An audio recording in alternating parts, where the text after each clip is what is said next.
said people think you're a quiet guy. Yeah, they probably would assume that. That's not true though. Yeah. I didn't know you even did like, well, you told me before the pod something about TrillVision and Vermin. What is that? I know you as a skateboarder. Yeah, TrillVision Films, that's my music video page. Okay. I started out off just shooting music videos for local rappers, and then it definitely just expanded like before my eyes, honestly. The Vermin, that's my brother's brand, Michael Nebula, R.I.P. Mike.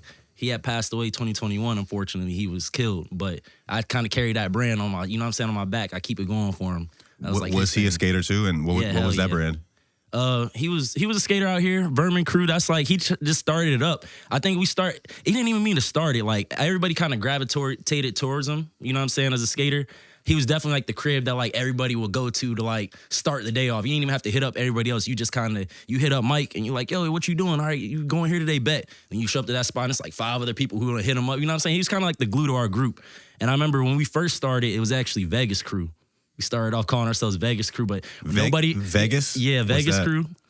Bro, nobody in the crew was from Vegas. Oh, Vegas. Hell yeah. Bro said Vegas. I've never heard nobody say Vegas. All right. And it's funny, too, because you would think it's like Las Vegas Crew, but it wasn't. It was Vegas Crew, like Sony Vegas. Wait, I'm sorry to cut you off. Do you understand that you say Vegas different than everybody else? Or are you just unaware of that? I gotta. Most people say Vegas. Vegas. You're saying Vegas. Vegas. Are you aware of this? Fuck it. That's the accent, bro. Like, all right, a lot of people don't know I'm from Greensboro. I'm from Newport News. So I was born in Greensboro, Georgia. So all my family's like country. Like, okay. Got a whole country descent behind. Isn't there a Greensboro, North Carolina, too? Yeah, hell yeah, Greensboro, NC. Greensboro, yeah. Yeah, I was born in Greensboro, Georgia, though. Okay. Kind of near, like... How far is that from Atlanta? Shit, about an hour and some change. I'm in between, like, what do you say, Athens and... Damn, I don't even know what's kind of near. The White Plains, you heard of White Plains, Georgia? I feel like I have. It's country. I was born there. So you're from, like, the country area? Yeah, hell yeah. My Georgia. folks are all country. Like, I grew up around here, and they tell me I talk proper. When I go out to Georgia, they're like, yo, you talk proper. You finish all your words. Like, that's how my cousin tell me. I'm like, all right. Like you're not supposed to finish your words, isn't that bro. What you're supposed to do? Okay. Like... I didn't even know there was there's a country area of Virginia Beach. I just got hip to that like a year ago. I didn't know that. I forgot what the actual area is called, but we all know Virginia Beach for, the beach area, the boardwalk, all that. But like there's like a whole country section of Virginia Beach. Is there a beach there, like in the country? Like I figured it'd be all the way at the end, probably. Maybe it might be all on, it's all on the coast. Is this what it is? Pungo? That's the area of Virginia Beach? Okay. Oh shit. So you said your friend Mike passed. He had this brand Vermin. Vermin, yeah. I mean, we don't have to go too far into that, but I feel like this is like the first. No, that's big. It's like the first skateboarder I've heard of that got killed. They killing skaters out here? Nah, bro. I'm like, shit. I hate to say it. I'm like, bro. I don't even say they all got. Bro, I got a couple dead like skater friends. Like I don't even got to talk about like just friends that I skated with. A couple of them. Like, bro, I don't even say they all got killed. Mike got killed. My homie Manny got killed like 2 years after Mike. He's definitely skated with us. Damn. This just like being involved like in some street stuff or like wrong place, wrong time. One of them was like, I feel like Mike's wrong place, wrong time, kind of street too, but definitely wrong place, wrong time, around the wrong people for sure. Best way to say it, around the wrong person. Who would I just say? Manny, I don't really like, I don't know too deep in his, but it's definitely like some street shit that happened to him. I had other homies, to be real with you, I had homies like pass away OD, drugs and stuff like that, drug abuse. I definitely had like 2 homies. I had my little homie, I don't even want to put their names, but I had like 2 homies within the past 2 years die off drug. 3. Damn, 3. Damn, bro, I had more than that. Like, it's kind of crazy, bro. Like, yeah, damn, bro, it's a couple of them. I don't want to say they passed. Yeah, bro. There's a few people I went to high school with, like maybe like 6, 7 that died from. I think they were doing heroin, but I think they got hit with like fentanyl or something. Like there's a few people I went to high school with that died. Yeah, like from drugs. You know what be in the shit. Like, bro, I had one of them. He came back from jail, and I think that like that break of not using any substances and going back and then hopping into that shit, like you think your tolerance the same? Yeah, bro. I think it like like when you go to jail, like you don't be around that shit and you come back around it. I think it definitely like, or it might just hit your body differently. You know what I'm saying? Yeah, well, because when you're like an active user of a drug, your tolerance gets higher, so like you have to do it more. But then if you take that break, you come back and then you try to do the same amount you did, but that's like way too much for you at that point. I've heard some crazy. Well, I'm sorry for your losses, bro. That's crazy. Some of them, I don't even want to say some of them did that like intentionally, but I'm like, yeah, I definitely have a couple homies who done passed. Like, damn, I feel bad not shouting them out, but now I don't want to shout them out under that name. You know what I'm saying? But yeah, it's a couple of them, man.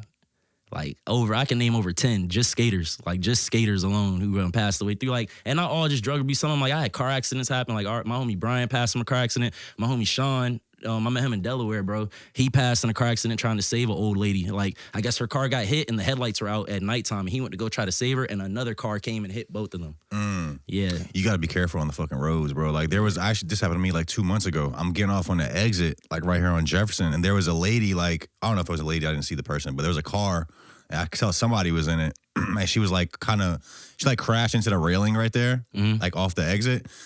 Her car wasn't that fucked up, so it didn't look like it was like a bad crash. But I think her car was just wouldn't start. And I was thinking about pulling over and helping her, but I was like, let me not stop right here on the exit. So I ended up calling the police. I was like, there's an accident she was on the right here. Side of the street, right? Yeah. Yeah, I was gonna say never. It was right on the exit. So never go to the left. And that exit, the way it is, you can't really see much till you really get around it. So I just felt dangerous. But I did call 911. I was like, yo, there's a car over here, got in an accident. You guys might want to check it out. Blah blah blah. But hope you're all right. Yeah. So you moved from Greensboro, Georgia, to Virginia Beach. Nah, I moved to from Greensboro to somewhere in Langley. I was 3 years old, so I don't remember. I heard the stories. It was somewhere in Langley, it was this apartment Langley area, and then I ended up moving to Beachmont when I was 4, and I stayed in Beachmont from. What's Beachmont? Damn, my bad. Uptown Newport News. Yeah, Beachmont, Denby area. Yeah, that's crazy. Look, a lot of people know about Beachmont. Yeah, there was a bunch of when we were in high school. There was a bunch of parties on Beachmont. Oh yeah, hell yeah, yep. How old are you? 28. Okay, I just turned 30. So you lived out here in high school in Newport News? Yeah, not on Beachmont. I was a Warwick Denby kid by that point. I went to Warwick too. I didn't go to Warwick. I'm just saying, I was Denby kid. I lived on skating up and down Warwick. That was where I was mainly exploring. There was a lot of there was this specific house on Beachmont that there was a bunch of parties when we were in high school. I literally still remember to this day, bro. There was a fight, right? It was this girl with my friend named Caitlin. She fought this other girl, right? So we're at the party, and they're trying to fight. So they're like, yo, let's go to the cul-de-sac. Let's go to the cul-de-sac. So it's 100 kids in this fucking cul-de-sac at 2 a.m. And these two white girls are fighting, whatever. Boom, they fight. And then as they're fighting, the cops pull up. So we all just run. It's like a little wood. It's a wood area right there, right? Jump in the backyard. We're just running and shit. Boom, we're running through the woods. We stop. We're hiding out in the woods. It's me and 5, 6 other people. The girl Caitlin's with us. This other girl. Then a cop comes back there with the flashlight. He's like, freeze, get on the ground. Yeah. We all run. One girl actually freezes and gets on the ground. She's scared. She just gets on the ground. We run. And I remember the story because it was crazy at the time. But so we're running again, and it's an overpass right there. And 2 of the girls that were with us, they hid behind this rock, and I just kept running. And later on that night, my friend told me, so they were hiding behind the rock, right? And the cop was about to come find them. He's shining, he's right by them. He's shining the flashlight. And right before he gets to their rock, he gets a call on the radio. He's he's running across the overpass. He's running across the overpass. And it's me. I'm running across the overpass, and I'm just gone. Bruh, I'm gone. Yo, you near the pool? You near Beachmont Pool? I can't remember because I only went there at night for these parties. So I'm running. I kind of saved them low key by the cop coming to get me. Then I'm running still, bro. I'm fucking under this. I get under this random person's house. I'm underneath their back porch. I'm hiding under the porch. And then I see this dude, Cameron, that was at the party that I know. He's under the porch too. I'm like, yo, what the fuck? We under this porch, bro. The guy comes out with the shotgun. He's like, get out of my fucking yard and shit. We run from there. Bro, so much of my high school was just running from cops. I swear I ran from the cops at least 50 times. Damn. I know that was a long, drawn-out story, but those were the Beachmont days. No, I know the Beachmont days for sure. So you moved from Greensboro to Langley, which Langley is I feel in all the movies you hear, Langley's where the CIA is. Hell, I heard there's some low-key shit between Williamsburg and Richmond, where they train I believe it, bro. You know what I'm saying? They're in Virginia, bro. We have underground bases here, bro. Yeah, wrong. That shit is crazy. We have underground bro. CIA bases. It's a lot of shit. Even shit on Fort Eustis, bro. That's low key right there. This is a really strategic area, militarily. Yeah, for the country, for sure. That's why somebody wants to nuke some shit. They might fuck around and nuke us. Start here. Here, New York. Well, if they're trying to go for military targets, here for sure. Okay, for sure they're coming after us, bro. Damn. Nah, that's wild. Yeah. So yeah, tight. Well, they might hit New York, fucking L.A., Chicago, Yeah, they gonna Virginia. them pimp them big cities first. Nah, VA's big. We got DC like right above us though. So Yeah. like shit. Yeah, we'll feel the wave from that shit. If we got nuked on this shit, we gonna be fucked up. Everything's gonna be fucked. So you get to Beachmont. I guess when did you start skating? I started skating in Beachmont area when I was like, I want to say like 7, 8 years old when I got into it. It's like 2005. And I got into it, I think, all right, so shit. I had the Tony Hawk games, but I ain't gonna say that's what got me into it. But I definitely was gravitated to those games back in the day. But I remember seeing this movie, Lords of Dogtown. I don't know if you heard it. Yeah, sure. that was on like just randomly in the house. I guess my mom might have been watching, maybe not paying attention to it, but it was on. And I knew about Rocket Power at the time. So I guess like with the Rocket Power and the Tony Hawk wave back in those days, when I seen them in Lords of Dogtown, like real people doing it in the pools, like, and it's just like, you know what I'm saying? They were on some badass shit or running from the police, like just doing reckless teenager shit, sneaking in the backyard, skating the pools. They had the girls and shit. I'm like, damn, bro, like they lifestyle just looked mad cool to me at that age. Yo, it's crazy. Not to cut the story off, but how ass skateboards were. Like skateboards came a long fucking way, bro. Bro, for real, from like those little banana boards, those skinny ass wheels. Yeah. Like, yeah, they're still getting bigger too. Like back when I first started skating, the average board size was like 7.5 and like 8s were big. Now it's like 8s are small. Everyone does like 8.5. I feel like somebody told me that. I think when I was skating, I might have been skating like is there one that's like 7.75? Yep. I think that's what I was skating. Yeah. But back then that was like a decent size. That was like the 8.25s back then. You know, that's like right in the middle. So you're watching Lords of Dogtown, Rocket Power, Lords of Dogtown. I think skating. that Lords of Dogtown, it set it off. It was like, oh yeah, I need to go really try this shit I'm seeing on the cartoons and the game. You know what I'm saying? Like, I remember like just kind of like pushing around the neighborhood. I used to go to Beachmont Pool. I used to be on the swim team back in Beachmont Pool. So yeah, I was a little swimmer kid back then. But I used to see some of the kids pull up to the pool with like skateboards and shit, and they'll set it by the front. I guess like walking, I kind of look at their boards and I'd see like drawing on their grip tape or like the graffiti, the art, you know what I'm saying? It always kind of just gravitated to me, like all those logos that they were drawing just like looked mad cool. And I remember like asking like, yo, I need a board, I need a skateboard, like, cause I had like this little fucked up like Rocket Power board. It was like a scooter skateboard, it had like the handle. I'm fucking. You know what I'm saying? Your mom got you like a Walmart board? Yeah, like when I was super young. All right, so they got me that board, just, you know, little kid, extra toy, whatever. So now here I am trying to like ride it and keep up. And the kids in the neighborhood talking about yo, you got a fake board. You got a fake board. So they were calling it, you got a Walmart board. I'm looking at like, what's the difference? I don't know what it is. It's a big Walmart difference. board. All right, cool. I'm like, hey, Mom, take me to Toys R Us. I need a skateboard. Did they even have better ones there? I feel like they probably had the same shit I didn't there. know that there was like real skate shops or like, you know what I'm saying, real skateboard companies. I'm just like, all right, they're making fun of me for getting a Walmart board. I need to go to Target, Toys R Us. Like, same shit. Yeah, bro. They need to give me a different one. So I pop out with the other one thinking I got a new board from Toys R Us or whatever. They still coming at me. This shit fake. That's even worse, bro. You got a board from Toys R Us now? And I think I had, around that time in Beachmont, I had one kid who skated with me. His name was Dugan. He was one kid. That was it. And his older brother was actually like the good skater. Like, I had to be like 8 at the time. Dugan was probably younger than me, like 7. His brother named Josh, he was like 12, 13 at the time, getting his teens. He can kickflip, do these tricks, but he was too cool to like skate with us or teach us shit. Cause like, you know, I'm his little brother's friend. We were the annoying little kids. So like, we would see him and he would have these, like, he had a little mini ramp in his backyard. It wasn't that big, but to me, it was big, you know what I'm saying? He had like little kickers and stuff in his front yard. So I'd go over there and I'd skate the ramps with his little brother, but kind of see the big brother doing these tricks. But he was like too cool. Like his group, you know, they wouldn't hang out with us. We were the little guys to them. So it definitely was like, that was like my first motivation to like, I think, get good, learn how to do a trick. Like Ollie, Because bro just wasn't because his cool. brother, he wouldn't hang out with me. He had the real boards. He wouldn't teach me any tricks. Because, you know what I'm saying? He just definitely treated me like a little kid, bro. Like, he didn't want to chill with me. We had that too. There was a guy in my different back then. Yeah, it was a guy in my neighborhood. He was like older than us. We were in like, I don't know, like middle school. He's already in high school. Yeah, and I would try to go around him and his friends sometimes, but I could tell like they weren't really fucking with me. And it's crazy because I ain't gonna lie, it's backwards now with skateboarding. Now like the little kids coming up, they're accepted. Like, I don't know, I see it that way. I feel like They're if I speak accepting on of like kids today, younger than them. like when you go to a skate park and you see like older guys and little kids, they're normally like hooking them up, like teaching them stuff. Like, it was not like that when I was growing up at all. Bro, I think I was talking about this with, I don't know if you saw, we did a podcast with Tony from Hard Time Skate Shop. Yeah, I did see y'all did. Yeah. Bro, I think we were talking about this, but it's crazy how it seems like kids are starting to do like crazier and crazier tricks from a younger age now. And I think that's just from seeing it.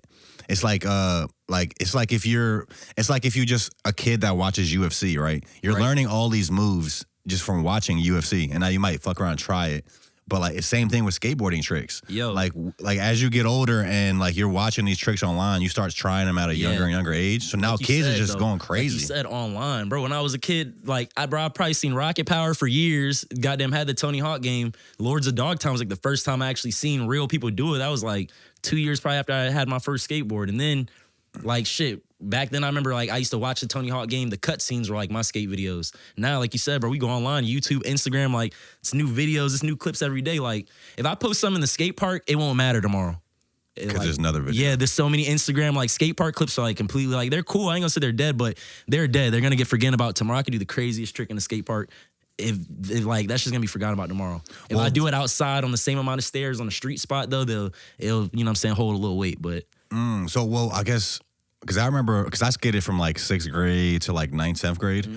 And even in those times, there was like legendary videos that dropped that did hold weight that people like talked about for years. Does that not happen anymore? Man, no. It's so many of them. All right. Those from like official like skate team like official videos. I mean, yeah, they still drop, but like they don't seem to like they're good. They're legendary for like a year or two, but man, they come out so fast. They're like no, and it's like damn, I got this Baker 3 beanie. Like Baker 3 is like one of them legendary videos from like what 02 or 03 it came out, and I'm like that's still like it's still legendary. You know what I mean? But all these new like new Nike videos. I just watched like Nike Chronicles 3 yesterday, and I was like damn, this shit came out 10 years ago. I used to watch this shit like every day in high school, damn near like. So you think that's just a result of there being way more videos? Out. Yeah, social media. That's just like everything else, I guess. There's so much content that comes out. It's hard literally. And now, but even not to cut you off, even in the content world, if we're talking about movies or music or any content, there is certain things that rise to the cream of the crop that are like talked about for longer periods of time. There is that microwavable content, but there still is that room for like, yo, if you're really great, like this will hold weight. You know what I think still holds weight when the newer videos, when they drop like, they're doing better. Like they'll take an old video from back in the day, but make like a part 2, like a girl skateboards video. Or like Baker, they just dropped a Baker 4 video. And I was just like, Baker came out 2002. They dropped Baker 4 like, damn, I'm about to be off. Like 20 years later? Yeah, damn near 20 years later though. You know what I'm saying? And it's like, they'll have some of the OGs, they'll be doing less harder tricks, but then they'll have the new generation. And I feel like Baker 4 will last legendary, but it's because it's tied to those other legendary videos. Like, I wonder why they waited so long to drop one. Man, I don't know neither. From Baker 3 to Baker 4, like fucking 20 years? Definitely was they just dropped Baker 4 like within the past 5 years, I want to say, for sure. Yeah. If you want, you can pull that mic over some too if you want to kind of be on it. Yeah, that's weird. I don't know. Like I try to stay in touch with, like stay tapped in with skateboarding over the years, like when I stopped. Because like skateboarding was like a really pivotal part of my life, bro. Like for me, it was like the first thing I did with like a group of friends that was like an activity, and we like connected around that. I was just gonna it like really like inspired camaraderie in my life, and I kind of learned a lot of things in skateboarding that I took to other aspects of my life. Yo, me too, man. TrillVision, bro. I wouldn't be filming, you know what I'm saying, if I didn't like fucking skate and get filmed by these people seeing these cameras and then want to edit my own video. Cause I didn't I'm like, all right, I seen their cameras, you know what I'm saying, want to edit my own shit. And it's like, I edited different, I like different music. So, you know what I'm saying, that came in. I was gonna ask, bro, who you used to skate with back in the day? Who was your, like, and back in those days, I just skated with like, I had a friend Darian, my boy Bedin, my little brother used to skate with us. It was a few other people. I used to go to like Mike's skate shop. Hell yeah. Where was that? That was in Hampton. Was it in Hampton? Yeah, the OG Mike's. There was one like right by where the Chick-fil-A was. Next to like Farm Fresh. Yeah, I used to skate there. I used to skate at. That's my first skate park I went to. Fire. I think it was one called Anti-Gravity, right? Yep. Skated there. And we actually tried to look this up on a previous pod, but I couldn't remember what it's called. There's a skate park. It's either in Chesapeake or Virginia Beach, but it's like an all concrete park, and there's an 8 set there. You know what that is? Yeah, Woodstock. I'm sure. Is it Woodstock? Did we type that in last time? Try to look that up, Kieran. Type in Woodstock Skate Park, Virginia. I mean, if you ain't skate in a minute, though, they redid Woodstock during COVID. It was all smooth concrete. Probably. The new one. And it was like, that's the new one, though. Let me see. Is there an 8 set there? There's like a 7. You got to go to the old one. I think they built that 2020. That's like 2020. So this is a newer version. The same place, though. I want to say it might have been Woodstock. Like Trevor Cole in Woodstock, like some OG. Like that's it, but that's the new one, though. This might have been it. I think this was it. So we used to skate Okay. there. I did that 8 set one time. Like I wasn't ever like super good, but the hardest, like I was decent. Like it's crazy because all these years later, I still remembered my 2 like best moments in skateboarding, bro. Pictures of the old one. There They you don't? go. Let me see. Go to the that. original. Yeah, that one to the left. That's the No, 5. that's it right there. That's Yeah, it right that's the there. 5. There's That's an the 8 5. stair there though. It's right here to the left. Yep. Yeah. It's a circle. Yeah. That's the old one. Bro, the hardest shit I ever did in my life, skateboarding wise, I'll lead that 8 set. I felt really proud about that. And then I you ever skated Heinz loading dock? Shit, hell yeah. School? Yep. So I tray flipped that one day, and I still remember it was 4th try. Came that day, did a 4th try, bro. I was so fucking hyped, bro. Damn, that's what's up. Damn, I used to skate the Legends in front of Heinz. They built like these benches on them now. They're like wooden. We skated those. Yeah, wood back benches or whatever. Bro, so I mean, I don't know if you've ever done any research, but skateboarding or Virginia Beach is kind of pivotal for skateboarding, especially on the East Coast. Have you ever done any research Mount into that? Trashmore. Mount Trashmore. That's why they brought back the Jackalope. You know what I'm saying? They had the Tony Hawk Jam. They did that like Tony hasn't been here in like 3 years. They did 2 years. He was here the first year for Jackalope Fest. I forgot what year it was, like 2022. I had a foot surgery. January 2022, I had dislocated my metatarsal bone, and bro, I got 2 rods and 8 screws on my left foot. That was a skating injury? Yeah, skating injury from. Like, what were you trying to do? I was skating Damn New York the year before that, and I tried to like 50-50 up this rail next to the apple. It was crazy, a trick I've actually done before. It was like kind of like a simple trick. I didn't even fall. I kind of just stepped off wrong and noticed that like, my foot wasn't front. I couldn't tray flip, and I was like, yeah, something's wrong. And so I got checked out. You like do a bunch of different like contests and competitions. Yeah, I tried to as many as I could make it to. It's hard traveling to those out of like, Virginia too. Yeah, hell yeah, outside of Virginia. When did you get to the point where you felt like you were good enough to start entering contests? Damn, shit. I was about to say something funny, but man, I'm like, shit. I don't even know if I'm still good enough to skate them. I got the confidence. I have fun doing them. You know. Well, when did you start doing contests? I guess is a better 20. question. I think I won my first contest in 2009. But I might have been doing contests before then, but I just know I won my first one because it came down to like a quote unquote like a tiebreaker, and they made us do this like high ollie contest. I don't know. I kind of got a higher ollie. I don't know if that's the moment that I found that out, but yeah, I'm kind of known for like popping up bigger stuff like as far as like skating. I don't know if you heard of the barracks. Yes, I ollied up the 7th stair at the barracks. That's fire. Yeah, it's like I know they used to do a bunch of the games of skate there. Who's the owner of that shit? Steve Barra and Eric Austin. Okay, yeah. They just tore it down, bro. They opened like a new one in Japan somewhere. But they tore the old one down. Yeah, in LA. And I guess everyone was ready for like a new barracks to open, but then they just took it to Japan. There's a big skate scene in Japan, though. I'm not gonna lie. The skaters in Japan and Brazil are like, they're the ones taking over the contest right now, honestly. Like, if you look at the rankings, even in the Tampa Am rankings now, bro, like, you'll see the finals, it'll only be one American. They'll start off with, like, 150 skaters, bro. Like, out of, Why do you think that is? Yeah, why do you think that is? They're hungry for it. Shoot, I don't know. They're just naturally good, man. I don't know. I think they learn different. It could be, like, the schooling. I don't know, man. They're just good, bro. Brazil and Japan got the skating on lock right now. I ain't gonna lie. So skateboarding started in America. Right. And the rest of the world is beating us out in it right now? And shit. I mean, I feel like it. Like, honestly, hell yeah, they're trying to say, yeah, shit. They coming over here doing their thing. Like, they're on the top of the podiums for sure. Every top 3, there's definitely like, yeah. It's one American in it. Well, how many? Can we look up look up some rankings? Like look up Border. Look up Border Am or something, or the Border. They're like the ones who hold like the main skateboard rankings, like all your contests, all the pros and stuff. Like, I feel like there's like points you can get to that. Like, what about the Olympics? Yeah, the Olympic points goes in the Border. Okay. I'm like Tampa Am points. So this Zoomies. is the Border Am competition results. This is an actual contest in itself. Border Am. They're like, just a stats. They're for all contests. Okay, Phoenix Am, Tampa Am, Damn Am, like.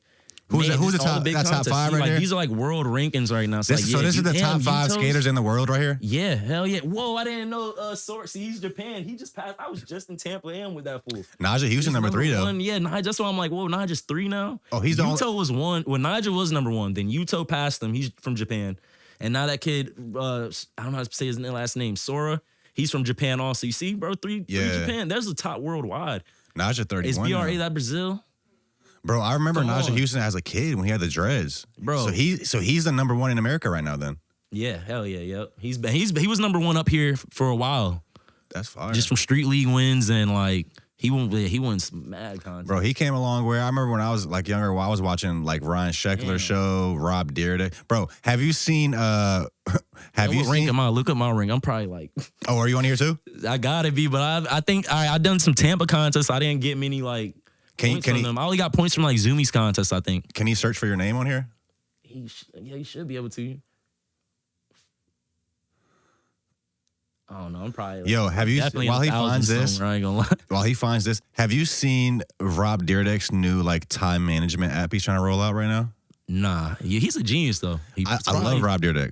Love Robin Big. Love Fantasy Factory. I love everything. I think he's the most successful skater in the like that transition to the business world. Yeah, yes. But I will say his new time management app, like he's so hype about like scheduling his day out, and like it just seems like he thinks it's so revolutionary. But I'm like, bro, you got a planner. Like it's just a planner. Like it's not. He's like, bro, like we're like trying to use our time so wisely, and like I don't even know. It just seems like he's just like I really don't know. It just seems like he thinks it's this revolutionary idea, but it's really just a fucking schedule. I watched this other interview with him, and he was talking about like how everything he does, like anything you see him release, has been thought of like a whole year prior. Like he's like, I don't know. He's when he drops TV shows, he done thought of the show like a year and 9 months ahead, and he definitely like has this big like planning mindset that makes me think he's trying to like break that down to the public somehow in this app. I haven't heard of the app though. I got to look into it. I get it. It may be beneficial to your life to really plan out your day like on a minute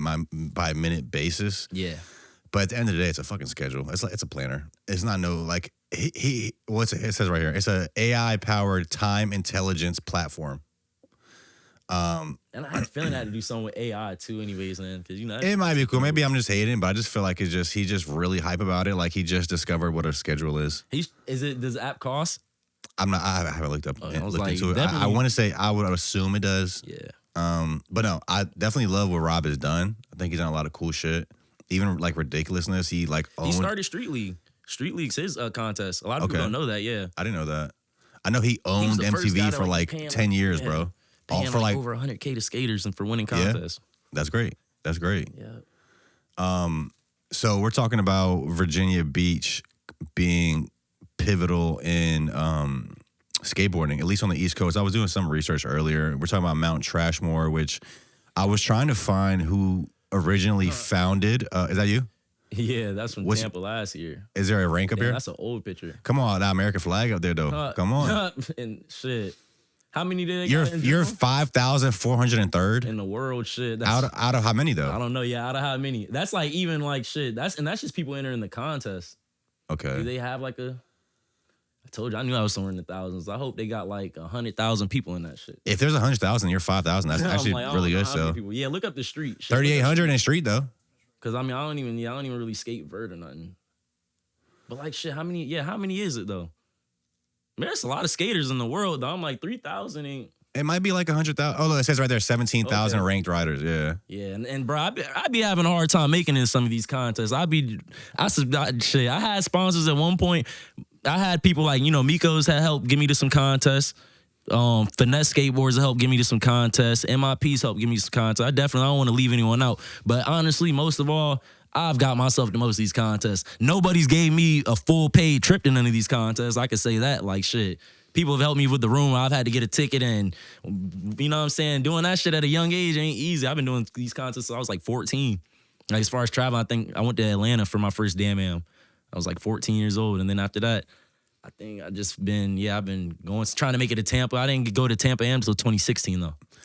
Have you ever skated for like a team? Yeah, I rode for my first sponsor was A&D Skateboards, but that was kind of like a local brand, you know what I mean? Like homie hookup. My first legit sponsor, I guess, was Finesse Skateboards.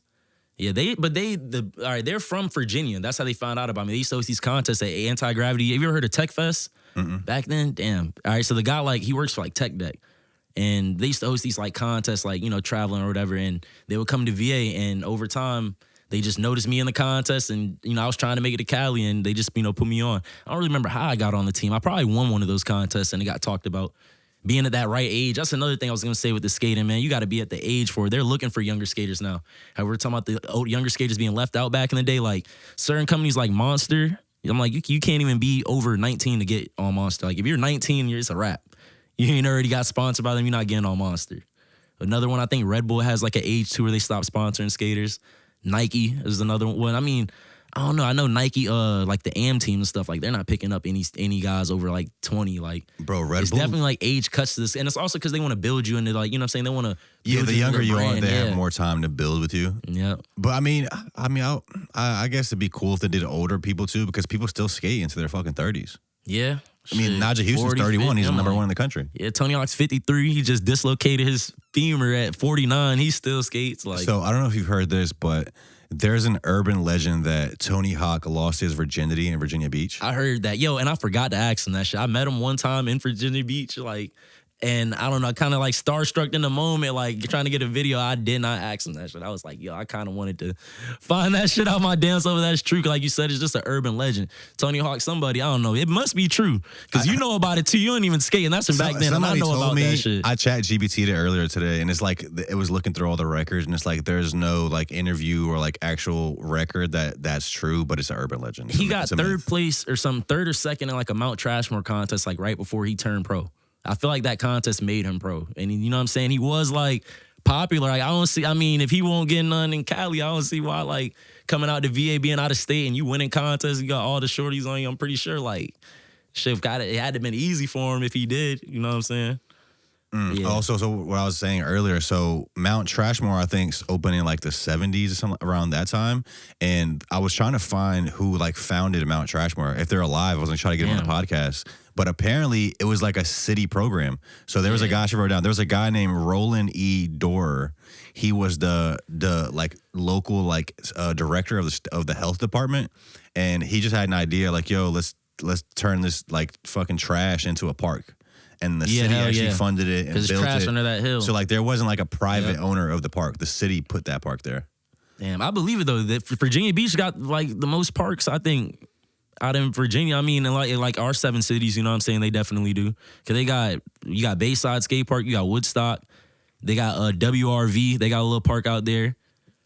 I'm like right by Virginia. Coastal Edge got a little park right there by the beach. Oh, we got the owner of Coastal Edge coming on the pod. Oh yeah, that's what's up. I remember I camped outside Coastal Edge to meet Nigel Houston one year, when like way back 2012. Did you meet him? Hell yeah, we met him. Shit, we got to pick with him. I'm on his Instagram. That's fire. But I met like it was like Nigel, Tori Pudwell, Ryan Sheckler, some other pros, Mark Appleyard, Nick Garcia, Evan Smith.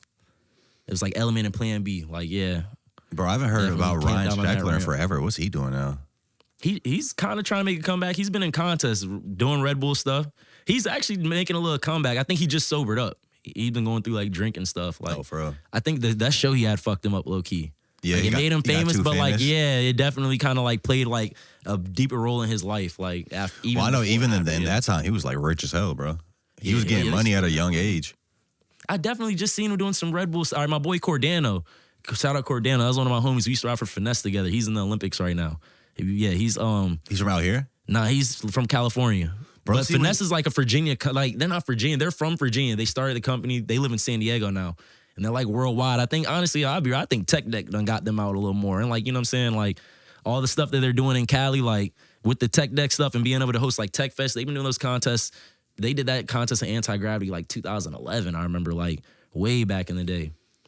But they, you know what I'm saying? All the Tech Deck promotion and stuff definitely helped boost like just the branding behind what they had going in. I like skateboarding because, well, one of the things I like about it is somehow always, no matter how big it's gotten over the years, it kind of kept this underground, like raw, authentic energy. Even it being in the Olympics now, it's like the biggest you can get for a sport. It still feels underground. It's like, man, no matter how big it gets, it's still like in this sweet spot. It's just, I don't know. It's cool in one hand, like, I don't know. It's not much money in it, to be honest with you. In skateboarding? Like, there is in some aspects, but like, it's not. Like, pros only make like $2 a board. Like, you know what I'm saying? Shit, you sell 1 million boards. Yeah, but I'm like, damn, shit, I don't know. I know pros like working like regular jobs. I hate to say it. Like, you could look up, I'll throw one out, Moose, because he has a whole YouTube channel. But like, he's pro for Death Wish. He rips, and he definitely works like Home Depot now. He has like the YouTube channel. Like, you could check him out. He's like, it's like other pros too that like definitely have like just regular jobs. They're like not making it like skating. I feel like unless you have like an energy drink sponsor, like a Nike shoe sponsor, you're not like the only two's paying shoe sponsors and energy drinks. Well, maybe they need to reevaluate the business model for skateboarding companies. I mean, I mean, maybe is it because there's not like a royalty factor? Like if you have a music company, you could put music out and you can sell it, and then people can listen to it over and over, and you can make money on that music like forever. But I guess if you have, I don't know what the business model is for a company. Like you make money at contests, that's like you sell boards, but there isn't like a. I guess you can maybe make a skate video, sell it to Netflix, make money like that. Like maybe there is some royalty aspect you can do in videos. On Netflix, like they should. Yeah, they drop full links too. I don't know. It's all YouTube stuff, and then it's like you're right. People don't buy like hard copies, like you know what I'm saying. We used to back in the day. Bro, type in what is the average business model for a skateboarding brand? Let's see how they make money. Yeah, because I think there's Instagram promoting. They might be missing something. It's a big ass sport with a lot of people that do it. Well, maybe also like maybe that's also a factor too. Because in skateboarding, mostly all the fans of skateboarding are skaters themselves. But now, and that's limited because there's not like 30, 50 million skaters in America. But now, if you play football, most of the fans are people that don't play football. They just enjoy it.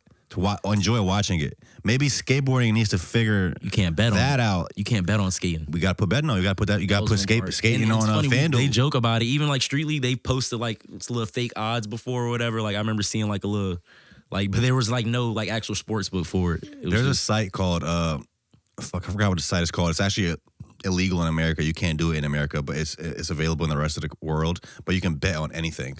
Like there's like you can go up there and bet right now, put money on will Trump release the Epstein files before the new year? Like you can literally bet on anything. What's the odds? And like you know, so what you think? If like I remember correctly, I think the odds were like going towards like he won't. Polymarket. Damn. Yeah, literally go to Polymarket real quick. Just see it'll show like the top bets. What are some of those bets right now? Zoom in on that. Some of them are sports. Time 2025 person of the year. Go down or go over. Oh shit. Yeah, go. That's funny. Go over what else we got. You can bet on number of views next Mr. Beast video will make on one day. Like literally on the most randomest shit, bro. Like politics, world events, like literally anything. Russia and Ukraine ceasefire in 2025. What are the odds? What are the odds of that? But it's like, all right, damn. 6% chance. 6%, I'm okay. fucking weak. But it's like, all right, you know how FanDuel have like the payouts or whatever. Like if you put 10 on no and 10 on yes, like what's like, you know what I'm saying? Look, go up. Yeah, you just go up. Just go to the Russia Ukraine one. Zoom in on that one again. Look, first of all, it says 50 million volumes. There's $50 million in that right now. Just click on yes. Just see, it should tell you the odds. So if you bet $10, you'll make like 160. 6% chance. Yeah. Like no, you're not gonna make shit. If you bet $100, you'll make was that 1,800, 1,600. If you bet no, what you get like goddamn 6 cents or some shit. Yeah, go to no. Hit the X up there. You probably not getting nothing then. Top right. Yeah. Damn, and they got 50 million. So if you bet $10, you get 10.53. Yeah, 53 cents. Yeah. But honestly, I think this is pretty cool. It's not available in America, though, right now. I don't know if you can do it with, like, a VPN. I haven't tried, but I was trying to bet on the Epstein shit. I was like, he's not going to fucking release it. I mean, like, that shit just... But, yeah, skateboarding. Go back. Did you ever look up the skateboarding business model? What does it say? The average business model for a skateboarding brand revolves around design, production, and a hybrid distribution model involving both direct-to-consumer, online sales, and wholesale to skate shops. Hell yeah. Success is heavily reliant on strong brand identity and community engagement. And skate shops are not fading, but like, you know what I'm saying, online is also taking over like the shops. Like nobody goes to a shop and just, it's not the same. Well, I think the shops are, you can get stuff online, but the shop is like the hub for like the community. Yeah, you gotta support your local shop. Support your local shop, but that's where you go to meet skaters, be a part of the community. Like, do you want to just skate by yourself and never build a community? I feel like that wouldn't be fun. I met everybody like damn near through skating. I feel like skating done got me, like you said, like to other shit, you know what I mean? Even like the video shit, like out of everything I do, kind of like all the traveling I did, like I've done traveled a lot of places, but like you'll see me doing other shit, but I'm probably there to like on a skate trip the whole time. You wouldn't even know I'm Instagramming me on a boat. You know what I'm saying? Doing some other random shit. Like, yeah, nah. We mentioned the Olympics. How do you feel about Olympics being in, or skateboarding being in the Olympics? Do you think that's a good thing, or what do you think about that? Yeah, I think it's a good thing because I feel like it's a good thing because skateboarding will be more accepted now that it's in the Olympics. Like the people who don't do it, they'll look at it more like a sport than like I guess like some type of like crime or whatever. But as far as like, I definitely feel like the Olympics, I don't know, it's kind of professional. Like I've talked to like some people who were like have skated in the Olympics. Like I had 3 friends in the Olympics. Yeah, what's the first guy you just mentioned? Zion, Ministes, and Cordano Russell. All of them skated in the Olympics. Yep, and they've I've talked to some of them about it. I don't know. It's a lot of rules to it. It's a lot of prep, and it's a job. It's like a whole nother job. Like when you're in the Olympics, like for them, like did they say it feels like it takes the fun out of it? Did they? Nah. They still enjoyed it. But yeah. All right. All right. There was this time during COVID. They were supposed to be Olympics during COVID 2020. They had to read. So some people got accepted, like, and then had to re-enter 2024 because it got canceled during COVID and they couldn't do it. Like, they were accepted the first time. Yeah, the first time, and then couldn't get in the next year, and they didn't even have it 2020. But I've definitely heard it takes the fun out. So like with that COVID, you know, when they like were prepping the whole time, some like I've heard stories about some skaters who like, you know, had to take breaks from like smoking and doing anything because you get drug tested to be in the Olympics. So, bro, stop piss testing skaters. Yeah, that's crazy. Yeah, man. Like this, they had to change up everything they did, their whole routines. Somebody just comes in on like meth. They just like never get tired. They're just like skating fast as shit. Just everything super fast. The Olympic changes everything when you're Olympic skater. What was the hardest trick for you to learn or master? Damn.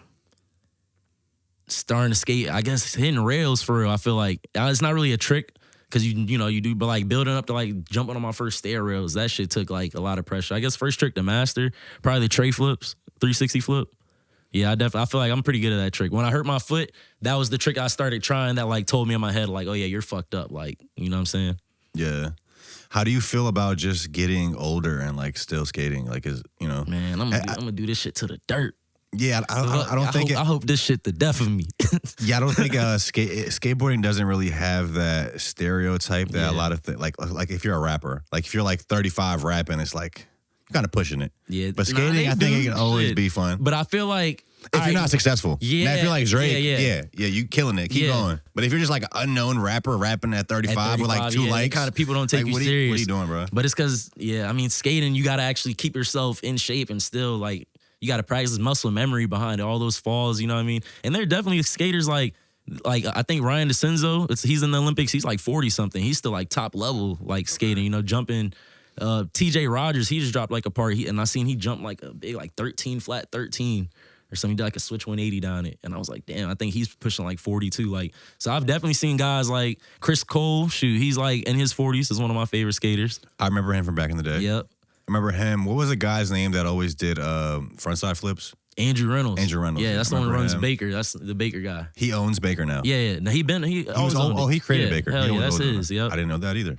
Yeah. I remember the guy. Wasn't that dude Antoine Dixon on Baker? Yep, Antoine. And is he still skating? Yeah, he came back. He went to jail for a while. Came back. That's another one. He's over 40. Yeah, bro, he's ripping. He's in shape. Everything. Yeah. Like, bro, I ain't gonna lie. I've seen some skaters look better at 40 than when they did when they were younger. Well, a lot of people, and like seems like these days, a lot of people are staying in shape for like later in life. You take care of yourself, bro. When we were younger, like if you 50, like you looking crazy. But now, so you seeing 40, 50-year-olds really in shape. Like, I mean, it's like it reminds me of those commercials. Like, you know, when we were younger, you'll see like a TV commercial, be like Bowflex or some shit. It'd be like, this is the best shape I've been in my whole life. I plan on skating for as long as I can. I ain't gonna lie. Even if I'm 50, wait, is this Antoine? This shit. He has his own shoes, bro. Y'all probably see those shoes in Zoomies. That's his shit. Wow, yeah, bro, that's Antoine's shoe. Is this his shoe? Yes, bro, the Logan Puff, because they dropped the whole brand or just this shoe? No, just that version. Because that shoe dropped without a puffy version. That's and crazy. Antoine made the puffy ones. Like, yeah, that's his shit. Bro, Shabo, I might get some white laces for these, but I fuck with them. Yeah, the Twins. Karen put me on with these. I got two. I got a white and black pair too. Damn, hell yeah! I got some of those. Damn, I should rock the strays. I tried to skate a pair. I feel like I couldn't break them in. I started skating dunks lately. Like, yeah. I actually got those little pink things right there, the acid drop. Oh yeah, that came like on the shoes. Damn. Yeah, I don't know, man. I don't know. I definitely think they need to figure out some way to make more money with skateboarding. Yeah, man. I don't know. It's hard, and then it depends where you're at. You got to be like in Cali. I hate to say it. Like I do, or New York. I mean, like even New York. I know some like brands in New York that's still like underground, but like doing their thing. I feel like you got to be taking those trips to Cali at least, like that scene. Well, is there any content creators that you watch that have built brands? Like they might not be pro, but they just like built an online brand around like being a skater and like doing content. Damn. I mean, yeah. Like you got Revive or whatever. Revive. I forget. Andy Schrock. That's his name. Yeah, he started it. Shit, just YouTube, honestly. He got his own warehouse now, like his own board company, Revive Skateboards. I think it was something else. It was called Revenge, and he changed the name to Revive. That was the first guy I seen do something like that. But I feel like more people have done it, but he's been like the more successful. You ever heard of the Braille skateboarding? Mm-mm. All right, so it's this guy, Andy. Not Andy. I forgot what this guy's name was. You got to look up Braille skateboarding. Basically, this guy, he joined Scientology. You know what I'm talking about? Yes. Wow. Yes, and he donated. He donated over like $1 million to them out of that company's like funding. So everybody who was working for that company like lost their jobs and like hate the guy now. It's a story to it. I'm probably saying it a little. Is he still part of it? Cairo. What's up? Is he still a part of it? Nah, the company's like gone. They were like one of the biggest on YouTube though. No, is he still a Scientologist? Oh yeah. Yep. Aaron Cairo, the founder of the popular YouTube channel and company Braille Skateboarding, is a long-standing public member of the Church of Scientology. Yeah, this is like newer shit too. Tom Cruise is a Scientologist. Damn, I didn't know that. Yeah, it's like a cult, bro. Have you ever looked into Scientology? I did because of him. To be honest with you, like a little bit. That's what I'm like. It's like a bunch of people snitching on each other. They have all these like weird rules and like. Damn. It's weird. He didn't tell anybody who had like a job under Braille. It was like, bro, they had like 7 employees, like who were all on this like YouTube channel. I feel like they were the guys above Andy. They were like number one for like you said, just going off YouTube, starting off in the streets, then building a brand, then getting a warehouse, like and posting every single day. Yeah. What's the guy? There's a guy. His name starts with the N. Is it Nigel? You know Nigel? Hell yeah, NKA vids. Yeah, I used to watch it. I watched his channel for like the last 2 years. I think he was like the most popular YouTube like skate filmer at one point. I don't know if he still is. Yeah, it was. I was watching his vids for a little bit, and then there's a podcast that these skaters had. Fuck, what's it called? It's a podcast with like 2 or 3 guys up there. I think they used to be pro skaters, and they have like all these pro skaters on. You know what I'm talking about? I don't know. It's a couple of them now. What, 9 Club? 9 Club. Okay. 9 Club. I was watching that for a little while, too. I listened to a little 9 Club. Yeah. Kelly Hart, he be at the Tampa Ams. That's fire. Yeah, I'm just saying, like, there's a bunch of people that create businesses by doing online content, right? And it's like you can build a brand just by making creative videos. So, like, I was assuming there's some skaters that, like, they're skaters, but they have just cool content, and they like just build this brand and they make a bunch of money for themselves. Like they don't need to be part of a skate team or that is whatever. True. And I feel like those are some of the more successful ones now. Like currently. Yeah. I feel like they're the most stable at least too. Like holding on to like a company, like as just a skater being sponsored is like it's hard, bro. Like they're barely. I hate to say a lot of them are barely making it though. It's just facts. They're just doing it because they love it. Yeah, and then straight up though. That's why they're so good at it. Shit. Yeah, that's all. That's another reason skating is so cool because like you gotta love that shit. Like you gonna bust your ass and get hurt, and it's like if you don't really love it, like you just like, bro, this not for me. Yeah, hell yeah. Shit, let's talk about TrillVision a little bit. Yeah, for sure. I guess, you do TrillVisions, shoot music videos for people. Yep. Is there a YouTube channel? Can we pull that up? TrillVision Films. Let's pull that up. Yeah. It's crazy. I was just looking today. I think I shot my first music video like 10 years ago. Like. Damn near, I kind of just missed the mark. I should have shot it something out. Who was your first artist? Stacks 800. We shot a video called Cash Over bro, Hoes. I've seen this logo before. I've seen your videos before. Bro, it's a skateboard wheel. I didn't know that was you. I recognize that logo. It has a shutter in the middle, camera shutter, but it's like a skateboard bolt. I see. And then it's a Reds bearing. Like I see. The wheel, 50 millimeters, like the camera lens size, but it's also like the wheel size. Go to his oldest video. What's the oldest video? Yeah, what's that? What's the first one? 10 years ago. Stacks Dinero. Shit, Cash Over Hoes. Yeah, he used to go by Stacks Dinero, yeah. Who was the latest video? I think, we might have, I'm fucking we just shot one. Yo, same guy. Just came home. He just came home. We getting back to it. No, bro, I didn't know that was you. I literally seen some videos that you've done before. Yeah, I've shot a lot of videos. Go through some of those artists, Tussle, shout out Tuss. So you started this 10 years ago. This is already while you're skating, and you're just like, I'm gonna try to do some music videos for people. Yeah, I ended up putting some of my own shit up there. But I started in like high school. I guess everybody already knew me as a skater with the camera. I probably had my camera in school, about to skate after school or something with the fisheye. You know what I'm saying? I don't know. I probably brought it out during class. I don't know. But people would see me like fucking with the camera, like, yo, you know how to shoot a music video? Shit, I'm gonna shout out Day Bands, Jay Black, that whole FGLS squad. Yep. They all used to come up to me in school like, yo, you know how to shoot videos, you know how to work the camera. But then look here, though. I remember I used to tell them like, yeah, like, you know what I'm saying? I'll shoot you a video or whatever. And I feel like they weren't trying to shoot me a video because my camera quality. I had a fucking, like a little handy cam. What was your edits like, though?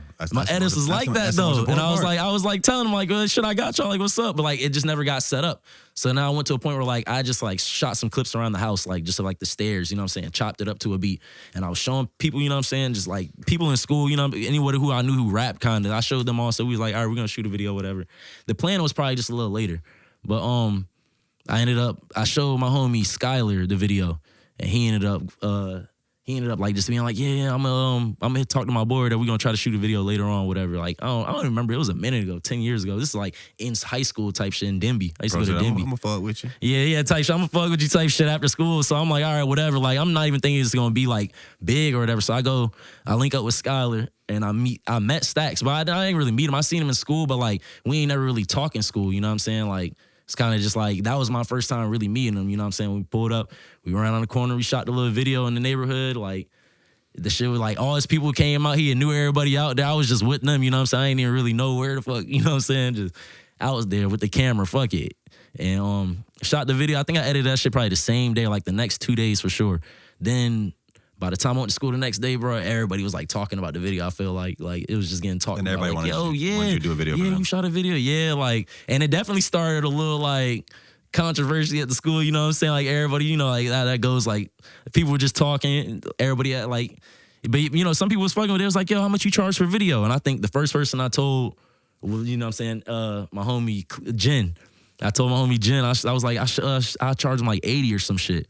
I might have told him and Gilly that. I was like, yeah, I charge her like $80, like some cheap ass price, bro. I don't know what the fuck I was thinking. Like being fucking goddamn in 12th grade about to shoot a music video. I don't know. I think it was on the spot too. Like, I don't know why the fuck I ain't say 100. Maybe I felt like back then no one was trying to pay me 100 and they already said the quality wasn't good. So I'm like, bro, just throw me $80. Like, well, whatever. That's the thing with like creative stuff like this, like music videos or whatever you're doing. There's not really a set price. You kind of make your own price along the way. Like I was watching some clip earlier. Bro, I did not know, bro. I don't know what I was thinking for 80. I mean, it's not a bad price starting out, but like I was watching a clip with Cole Bennett earlier, and he was like, the first video he ever did, his payment was like somebody bought him like a $25 shirt. Like he sent the artist like a link to the shirt he wanted. And it was like a $25 shirt, and dude just like bought that shirt for him. Mm-hmm. And then he started doing videos for like 100. But it seems like you put in a lot of work. You got 262 videos up here in 10 years. Yeah. At one point, shit, like the first 2 years, I remember I was trying to upload like a video every month. You know what I'm saying? It's hard to be consistent. One a month, one a week or some shit. Like I was, definitely trying to. It's definitely hard to be consistent. Then I grew to the point where like, you know what I'm saying? I was trying to get people to book me. I don't know, I was charging like $150, bro. I was charging like low price. I was lowballing myself just off the traveling I was doing, like, or even like not understanding, like someone might be like, yo, let me do a video. I'll be like $150. Then they'll have me go all the way across the water. I'm in the club with them, shit, walking around the mall with them. Like, we not even shooting no videos in the mall. And then, you know what I'm saying? Like, spending the whole day, I'm like, damn, I only charged $150 for this. So I definitely had to like learn about like getting people to book me. And I was 17 when I shot my first video. I said like 12th grade, but I'm like 17 charging $80, just, you know what I'm saying? Trying to get whatever. So I think I ended up moving to Delaware at one point. I spent a little time up there, and that I feel like that helped it grow as far as people booking me, because then they had no choice but to book me to come back. And I was like using the booking money, like I get them to like, I was probably charging like $200, $300 at this time. I'll get them to send like $100, and I'll fill up my tank, drive the little 4 hours up here, you know what I'm saying, stay at my people's crib. I'll probably try to make it a weekend where I go skating and then shoot the video, you know. And then I'm headed back up there. So, like, that had people booking me for a minute. And then it also expanded my brand because, you know, I was shooting videos in, like, D.C., people in Delaware. Shout out Del Blaze. He was a rapper out of Delaware. I was shooting a lot of videos with him. Yeah, I ain't gonna lie, he shot mad videos with me, and I feel like have my exposure going up there. Shout out Osama, too. Some Delaware rappers. I haven't shot videos with them in a minute, but if I ever go back out there, those two artists I'm definitely trying to link up with and do more vids with. How long did you live in Delaware? I stayed there from 2018 to 2021. Yeah, but just kind of working, skating, trying to like expand what I do. And it worked for a little bit, but I ended up moving back here. And I don't know, when I moved back here, I was staying with my homie Mike right before he got killed. So I feel like it was a blessing that I kind of moved back when I did move back, because I was the person whose house I moved back to. And then once I kind of like got myself back up, got my own crib, like, you know what I'm saying, we were chilling, that situation happened. But like, if he wasn't even here when I came back, I don't really know how, you know, things would have played out. So and he gave me that chance to like spend that, you know what I'm saying, that time with him. Is your family in Delaware? Nah. So you just went up there by yourself? Like, what was the draw to Delaware? Shit, like, I went up there is by there a myself. big skate scene out there or something? It is a little skate scene. I rode for a skate shop out there too. First State Skate Supply. It's not a big shop. They're still around, but they definitely hooked me up. Bro, I don't know. When was that last video he dropped? Which one? The newest one. It's like 2 weeks ago. 2 weeks ago. Okay, so you got 2 weeks, a month ago. Okay, so you've been doing this consistently, recently I was trying to get him to drop that around Thanksgiving, but we probably dropped it sooner. I was like, you know, if you trying to play on the drops, like... So no, I'm just saying, so you've been doing shit recently. Like, you still on the shit. Yeah, definitely. Who are some... So wait, all right, so like, bro, I didn't know you could fucking collab with YouTube now. they got collab requests Yeah, now. man. Fire, So like, I love definitely it. gonna drop like some other videos and... We can collab on this YouTube. video if you want, on this podcast. Yeah, bro, it's tough to be consistent, man. With this, like with the content game, like you only as big as your last release. So like you gotta stay consistent. You gotta keep dropping shit. Like it's a marathon. It never ends. The numbers are funny, and you know what I noticed too with music videos now, bro? It's like they're all on Instagram. Like I mean, you post it on YouTube, but like the Instagram numbers and Facebook numbers, like of like the reels and shit, go way more than like the YouTube videos. Like. Well, yeah, I agree with that. That's the case with our videos too. Most of our traction's on Instagram. Yeah. It's hard to get people tapped in on YouTube. Like the YouTube algorithm is tricky, bro. Like I don't know. We've been dropping consistently for 5 years, bro. This is episode 324. We've been dropping consistently like at least once a week, twice a week, a lot of times 3 times a week. And we still haven't cracked that YouTube algorithm, bro. Yeah, man. We're monetized now. We get some things go up depending on what the video is, who the person is, like. But it's tough, bro. So I thought about, man, shit. I'm gonna just say it anyways, cause I don't even know I'm gonna do it. But I ain't gonna lie, the way my YouTube is too with the algorithm. You ever thought about just starting some new shit and like not putting your face behind it? I think that should work. Well, maybe it worked a couple years back, but now YouTube has AI where they won't monetize or push channels with no face or like an AI voice. It has to be a human creator. All right, but like, damn. Well, fuck. Because I definitely kind of have my shit, you know. A lot of people would a lot of people will pretty much steal people's content and do stuff like that. They'll like steal a bunch of other people's content, go to ChatGPT, yo, write me a script about this content. We won't even come up with what's being said. Then they'll have an AI voice say it. So it's like, there's nothing original. You know what I mean?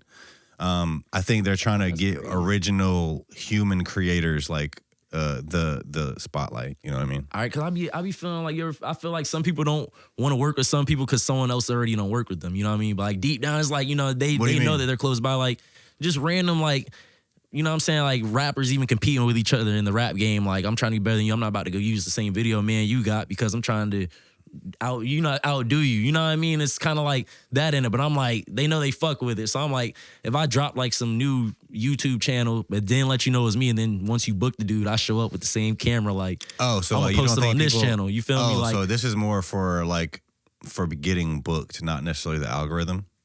I mean, yes, for the algorithm. Well, shit, all right, nah. Like, because you're right. The algorithm can be just anybody clicking it, but like, you know what I'm saying? If I don't got the video from you, well, so what? Do you feel like people don't want to book with you because it's you or something? Sometimes, hell yeah. Because I've shot videos with certain people in the past who they don't, not even want to say they don't fuck with, because they don't even be like that. It'd be like just competition. Like, it'd be like, well, I got more money than him, bro. Like, this is your vid, man. Yeah. Like, you rap like this, man. All right, I'm not even gonna take if you're a great videographer, everybody's video is gonna be different. So it's like, I don't think you have to see it that way. Yeah, a little bit. I don't know. It's funny, now you say that though, it's like the people who are like trying to like lowball or whatever, they always the most picky. But the people who come to you and pay your price, they're like satisfied. Like they love I want you to have this shit done in 3 hours. I want all these effects in it. And then they be like, like rushing you shit, man. And I mean, I could do it, but then it's like, damn, like then I'm looking at the video like I ain't even feeling like, you know what I'm saying? I want your video to be my next fave. Like you said, bro, you want your last drop to be that one every time, man. I be feeling the same way, but like sometimes on artists, they're like, you know, I've thought about making a whole schedule next year and selectively kind of like making people like, you know, choosing people who I was gonna like book with and work with, like let them know, like do some type of like deal, I don't know, and just make like a list and already book myself for the whole year. You know what I mean? But it's like, it's hard doing that shit with artists, bro. People cancel, like, Yeah. you know how that is. It's hard. Like, I can set up a whole list right now, like, only like 40% of them's gonna show up. That's part of the skill. I mean, even me like booking out this podcast, I book out like 6 months in advance. So like I'm looking at things like that, like, yo, will this person still be making music in 6 months? Like, you know what I'm saying? You don't want to work with like just iffy people. But there's also like being a cameraman or like a podcaster like myself, there's a certain line you have to toe of like professionalism, right? So it's like, I'm a podcaster. I do podcasts with people from all over these 7 cities, and some of them don't like each other. But like the way I carry myself and how I'm professional with my show, it's like they have to respect that I might do a podcast with this person that you don't like, but that has nothing to do with you. Facts. And that's this is like, let's do our thing. Like we don't. It's not this night is about you, not about anybody else. So have you ever had someone not want to come on your show because someone else is up here? No. You haven't? I'm telling you the way I avoid that. Okay. Yeah. By having a certain level of professionalism. Like, is this, like tonight, it doesn't matter if I did a podcast with somebody that you don't like. I don't tonight care. we're focusing on what the fuck you got going on. Hell yeah. It's not like I'm choosing this person over you or something. Like, you know what I mean? Like, you can be cool with everybody. Bro, I promise that shit. But that's how I was like coming up though, even in school. Like, I was the person that's cool with everybody, like all different groups, all different like crowds or whatever. Like, that's just kind of like who I am. But I do think that's important though. If you're trying to make a business out of working with a bunch of different artists, like, yeah, some people might be your friends, but some people might just be business relationships. But like, have that certain level of professionalism. I definitely know where you're coming from, and like people, bro. Like at the end of the day, people know me. I've been doing the whole skating shit in the same area for however, you know what I'm saying. I ain't gonna change. So like, as far as like, you know what I'm saying, I just keep it. I guess I keep it professional around them too, but I just stay true to myself around these people. So like, I feel like people see that, and it don't really matter. Like, if I show up dolo or whatever, we just chop it, do our thing, and. But it's definitely been people who were just like, I felt like I've missed out on money because I done shot with another person. Well, maybe they missed their chance to work with you. Yeah, hell yeah, though. You know Hell yeah. That's facts, though. We talking about music. So, okay. Who is some of your favorite artists in 7 right now? Damn, right now? Like all time? Like, shit. Just, it could be all time, but I come kind of more gearing towards people that are still consistently like doing stuff. Just in the area? In the 757. Damn, how many? I'm gonna forget some. I'm gonna leave. I'm gonna watch this shit later and be like, damn, I'm fucked up.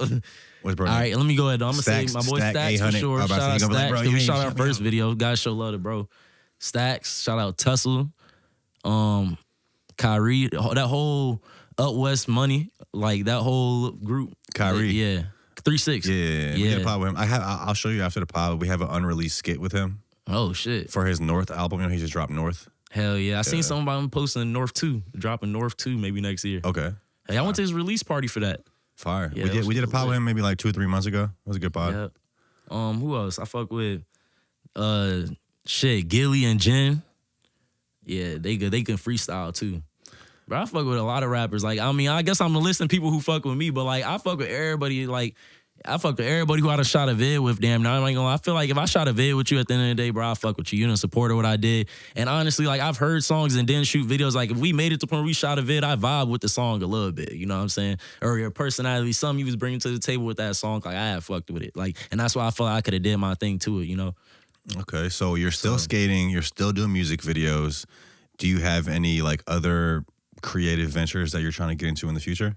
Shit, I be wanting to video other shit than like music videos. And I mean, I've filmed skateboarding. I dropped a full length, Vermin full length. I kind of it's like you said, a skate like Baker 3 or whatever. Like how you have like regular skate videos. It did all right. Shit, I dropped it right after my homie passed away. Though we were supposed to drop it together. I feel like it was supposed to be bigger, and he wanted to work more towards it. But when he passed, it was like, damn, I got to just use what we got, you know. And I made like this right here. Yeah, whole 30-minute. Yep, this is like his video. He's seen some of his part though. Because is that your homie Mike? Nah. That's the homie who was shouting it out. That's like, you know, coming from Denby to Cali. Yeah. This in Cali right here. Yeah. Yeah, I've been to Cali like 4 or 5 times. Well, I've been to the. Is it Venice? Is Venice skate park? Yeah, the all concrete one. I've been out there. I didn't skate right there, now, but we like, just like were walking by and shit. That's out Williamsburg. I ain't gonna lie, but like the clip was the beginning was just showing, you know what I'm saying, like. We wanted to make it to Cali for real. I mean, we did make it to Cali a couple times, shit. Bro just ain't here no more to go with me. There us go hopping fences out Cali. That's Atlanta.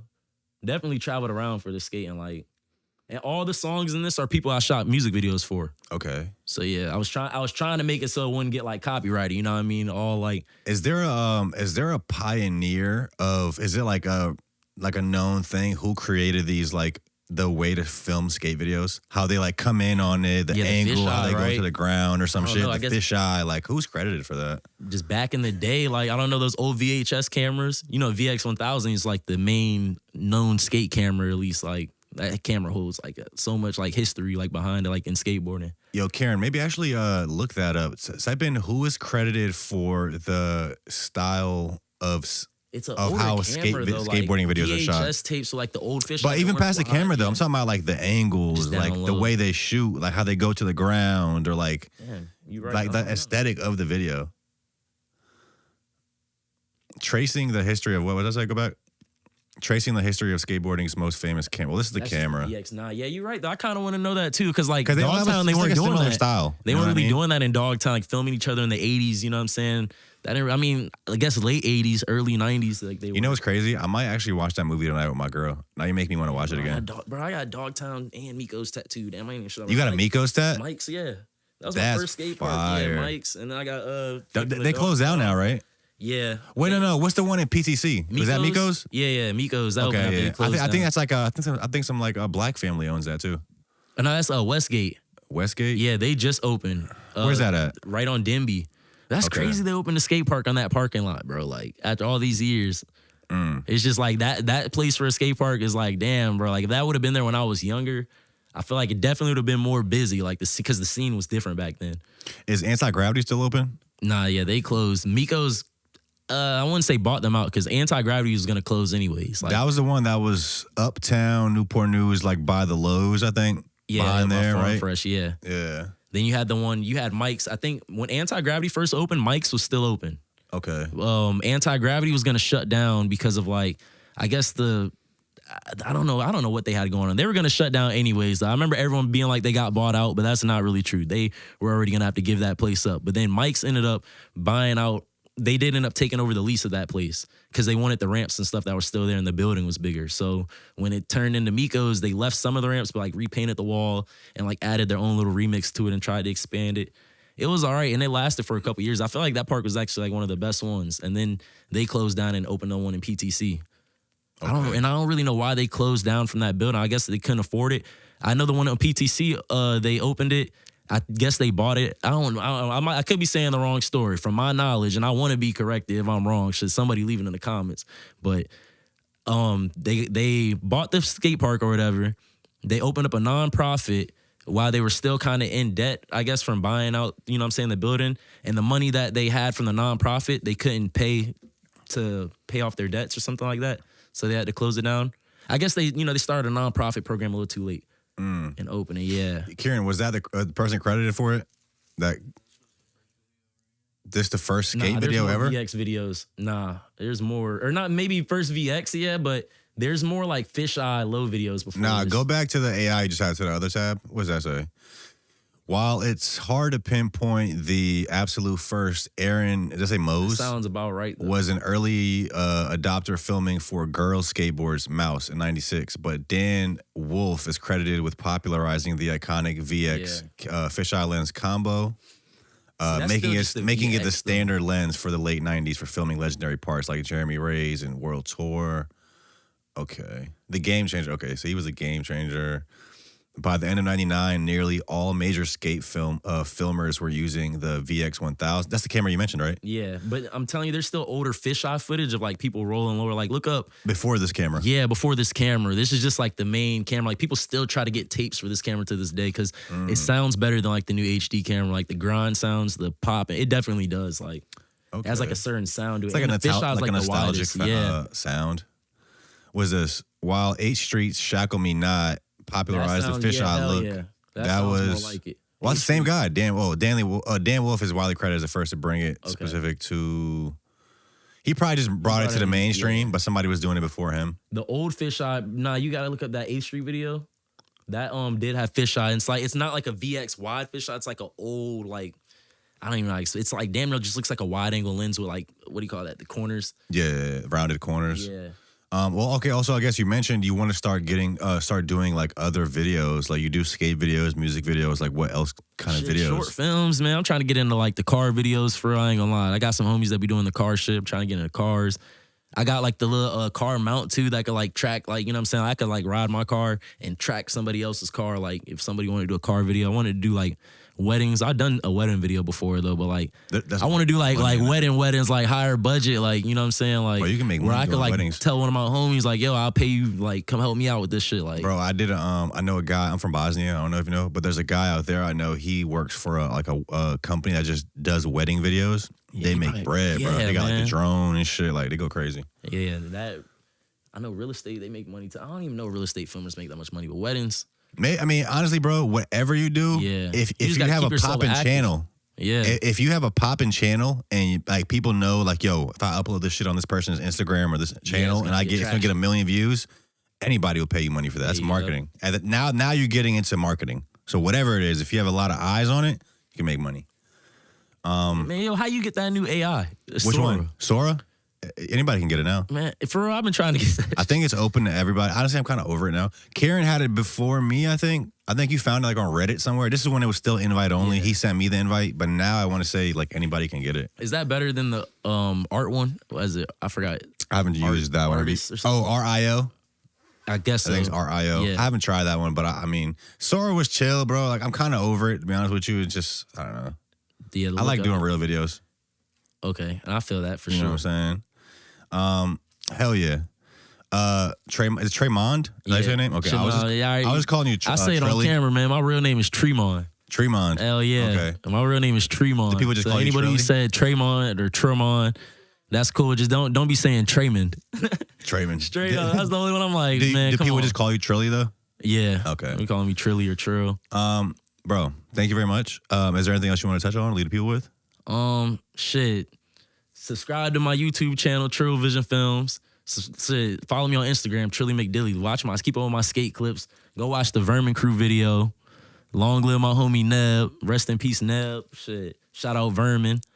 I don't know. I appreciate you having me up here, covering what I do. Come on, thank you. Yeah, man, I'm trying to get another episode next year. We're gonna have an update once I start. We gotta lie back in. Maybe next year we can do like we can have like a few skaters on here at once. Do like a little crew joint. Yo, you notice I had some homies who want to come up here too a little bit, but I was like, I didn't have like a group. It kind of just wouldn't have been like the. Well, I guess I gotta hit up Fuquan. Shout out to Fuquan. Haven't seen that boy in a while. Yeah, what skaters you don't know? That's a couple skaters still like from back in the day. I don't know many skaters out here right now, bro. To be honest with you, I just really know Fuquan. Okay, food. And now I know Tony from the Hard Times skate shop. He's Tony. He hosts contests every year too. I won the 2024 Juneteenth contest. Yeah, bro. He just posted a story post like 2 weeks ago, and it was like our episode like on his TV, and he's like, "All right, I'm finally getting around to watching this." Like he watched his own episode like 4 months later. I was like, okay, hell yeah, thank you, bro. We'll put all that in the description. We can also collab on YouTube with this podcast if you like with your channel. Yeah, thank you, man. Hell yeah.